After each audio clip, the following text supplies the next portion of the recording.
Simone Milasas from Access Joy Business and Access Consciousness, and this is Caroline. Hi. And I'm so happy to be able to interview and ask you another question, Simone.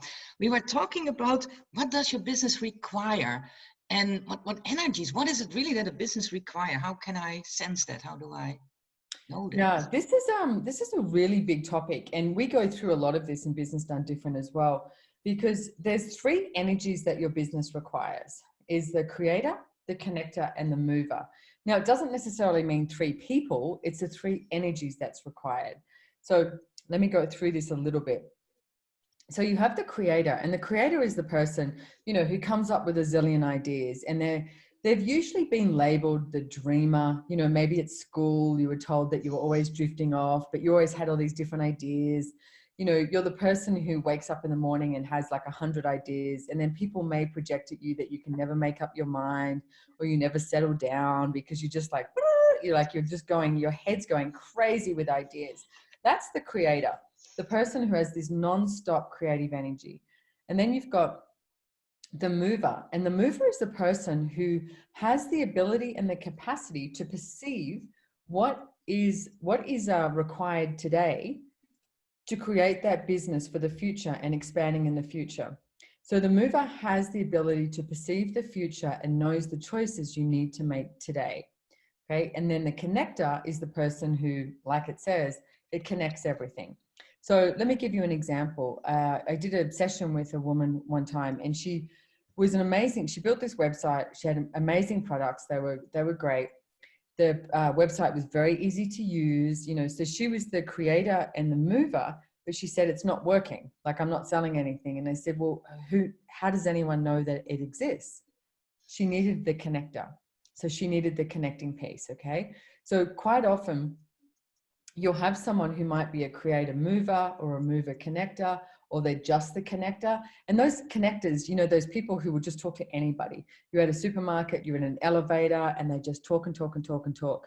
Actually, I'll let you in on a little secret that I have, is a lot of the time, if someone is really annoying to me, they're usually a great connector, because they just don't shut up.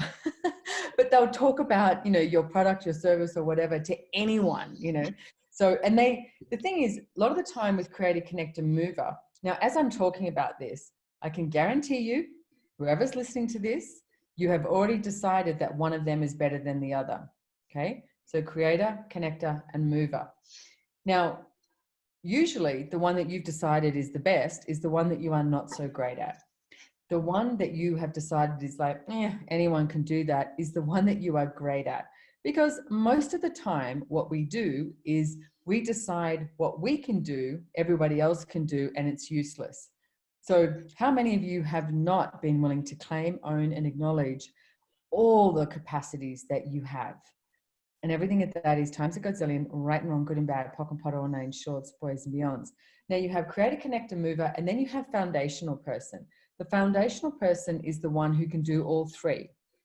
So that person usually makes like a good CEO, a good, managing director, someone who can coordinate things. They have that aerial view, that bird's eye view. So they know what's required and when it's required. Oh, connector energy, mover energy, creative energy. So if you're like, so myself, it's like, I'm more of a foundational person. I was the worldwide coordinator of Access Consciousness for 18 years.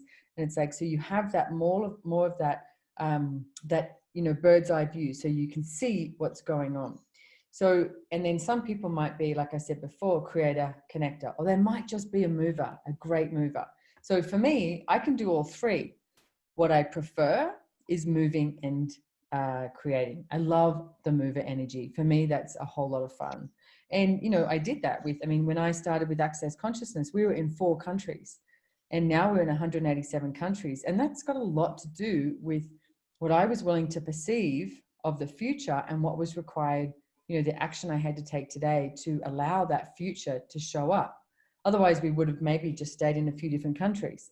But a mover quite often listens to those whispers and will hear something and be like, oh, this, and then talk to the creator, talk to the connector, and then go, okay, so what do we have to do here to allow that to show up with ease too, not with difficulty? None of this needs to be hard. Yeah. So just simply ask your business, what does my business require? The energy of creator, the energy of connector, or the energy of mover? And like I said, if you're listening to this and the one that you think is, is not much fun or is useless, I should say, is the one that you're usually great at. The one that you've decided is the most important is the one that you are not so great at. Don't force yourself into being that. Get somebody else to do it. It's like, ask for, what would it take for somebody who is better than me, not based on judgment, just better than me with XYZ, with accounting, with sales, with the admin work, whatever that is, because in your business, you do not have to do everything yourself. Okay. Everybody always thinks they have to do everything themselves. You don't. It's like you can hire other people, programs, anything to allow your business to expand. So this doesn't have to be something that you do all on your own. You're actually allowed to ask for contribution and receive the contribution. Yeah, difficult one, receive it. And I was also thinking, it's also like maybe following the fun. It's really fun to do because some things are really enjoyable, and that is probably then that we know we're good at. And maybe other people have fun in totally different things, and that is maybe what you said. Yeah, totally. And years ago, my point of view was I wouldn't give anyone the jobs to do that I didn't like, because I thought that everyone would hate the jobs that I hated. And I realized, hang on a second, this person actually likes doing this and I don't. So why am I trying to do it and not give it to them when they like doing it? yeah. So when I changed my point of view, and that's a very key thing, it's like when I changed my point of view, asked a question, I allowed a different possibility to show up and chose it. Yeah. And it also fits in what you said before when we talked the other day about controlling, because now I also understand better when I trying to control everything, I control it out of what I perceive, what I see. And if these people are with a total different energy, so they can do much different things and perceive much different things. So that's why it's much better, as you said, with this green light. Yeah, absolutely. Yeah. And have fun with your business. If you're not having fun, it's like, why are you doing it? Yeah. It's like, what would you have to change and what would you have to choose? It's like business should be about the joy of it and something that brings you money. That's my point of view. So what if you came to the Business Done Different classes and found a totally different reality for you and your business? I didn't get that. Oh, that's Siri on my watch. Yeah, that is cool. So we have to get Siri also in the class because she didn't get that. Exactly. She didn't get that. But you might be able to. Cool. Exactly. So I look forward to seeing many, many, many, many of you at a Business Done Different class very soon, somewhere in the world. Go and check out Access Joy of Business, and we'll have some details here as well. So thank you. And thank you. Wonderful. Bye-bye.